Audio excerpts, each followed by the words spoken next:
Actors get nervous a lot because what you see is what they're selling.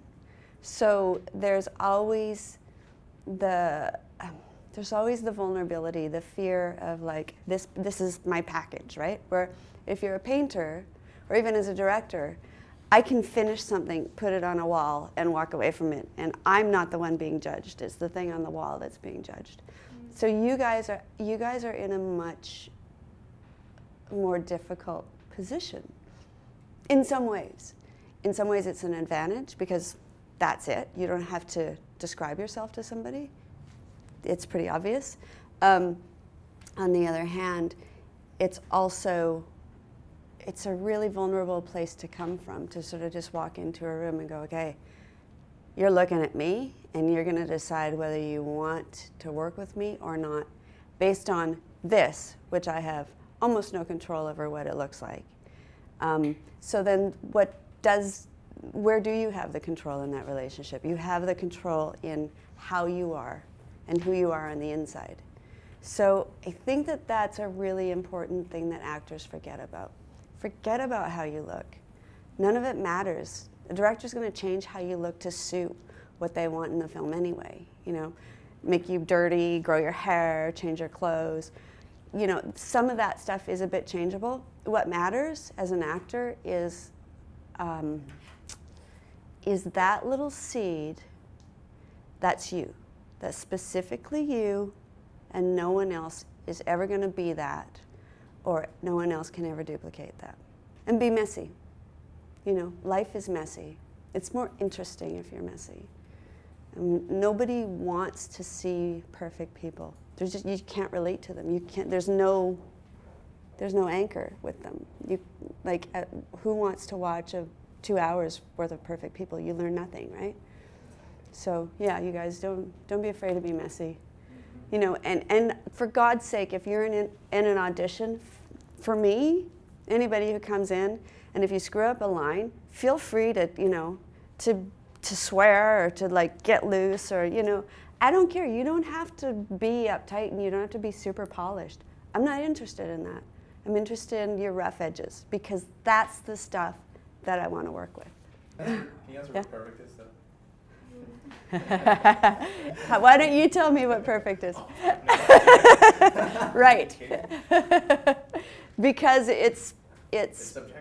Well, and it's also manufactured. When you take on the roles that are challenging and you go places like that, you are discovering parts of yourself that you're probably unfamiliar with and may be quite uncomfortable with. And in real life say, oh, I'd never do that. But in this part, yes, you would do that. So it's always a negotiation of your own integrity and your own soul. And good actors, they go there without judgment, because these pieces are in all of us.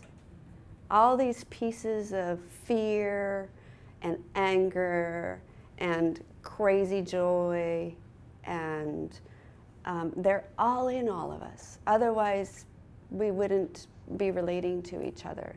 First of all, let go of your preconception of what making it would be, and let yourself follow your own path. Acting is really personal work. It's public, but yet it's very personal.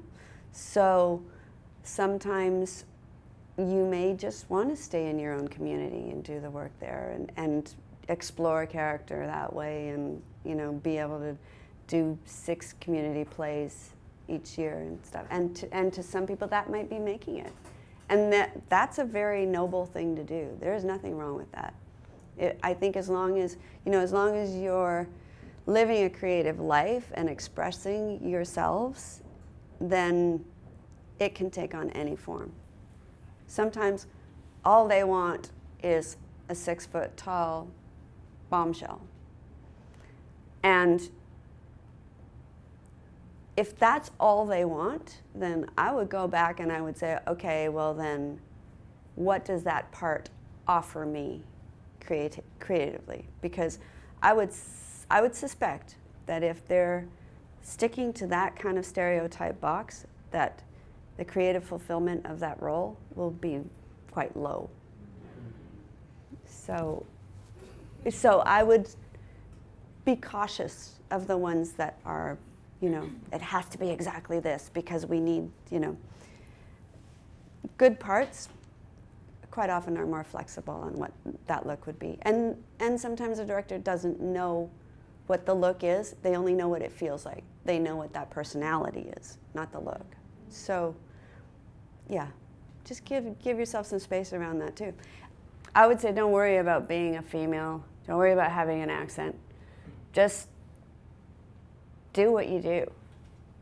You know, take pride in it, do it with confidence, and you will make your own space for it if you do it from a place of self-respect.